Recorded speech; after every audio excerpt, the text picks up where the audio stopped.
Je m'appelle Jean-Jacques Sarfati, je suis professeur de philosophie et juriste, et donc je suis spécialisé sur les questions de philosophie politique, d'éthique et de philosophie de l'éducation. Honte et éducation, c'est un texte dans lequel nous avons cherché de manière pluridisciplinaire à approcher avec André Lacroix et les quelques autres collègues qui travaillent sur le sujet la question des rapports qui existent entre honte et éducation. Lorsqu'on a honte, en général, c'est parce qu'on estime qu'on a fait quelque chose qui nous paraissait discutable en termes éthiques et moraux. Donc, André Lacroix s'est intéressé à ce sujet en tant qu'éthicien. Et nous avons organisé un colloque sur le sujet qui a donné lieu à une publication.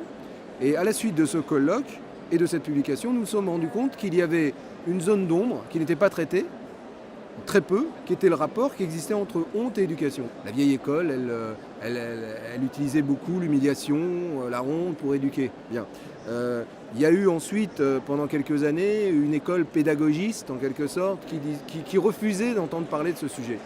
Nous, notre approche, c'est de dire qu'il faut en parler, qu'il faut au contraire l'étudier, qu'il faut au contraire l'analyser, précisément pour ne plus être enfermé par ce sujet. Parce que si on ne parle pas des rapports qui existent entre honte et éducation, l'éducation ne se fera pas. Parce que qu'est-ce qui va se passer? C'est la honte qui va prendre le dessus. Donc elle empêche le mouvement, elle empêche cette rencontre qu'est l'acte éducatif. Éduquer, c'est rencontrer, c'est permettre une rencontre. Une rencontre entre deux personnes, une rencontre entre soi et soi, et une rencontre aussi avec une matière ou une information qu'on veut transmettre. L'autre aspect, justement, qu'il faudrait que nous aurions développé, c'est pourquoi la honte est-elle tant utilisée parfois dans le processus éducatif? Pourquoi certains font honte pour éduquer? C'est parce qu'à notre avis, il y a une distinction avec un terme qui est assez proche, qui est l'humilité.